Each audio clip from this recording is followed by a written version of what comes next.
हाँ जी ओके ना बोले ये केड़ा बदला है हाँ जी तवज्जो हाँ ला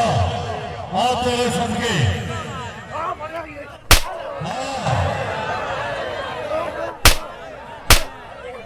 हाँ असल गुजरात साहब तवज्जो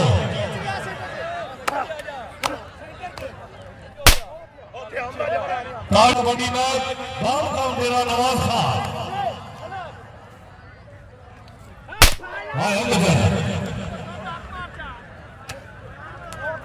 पीछे आना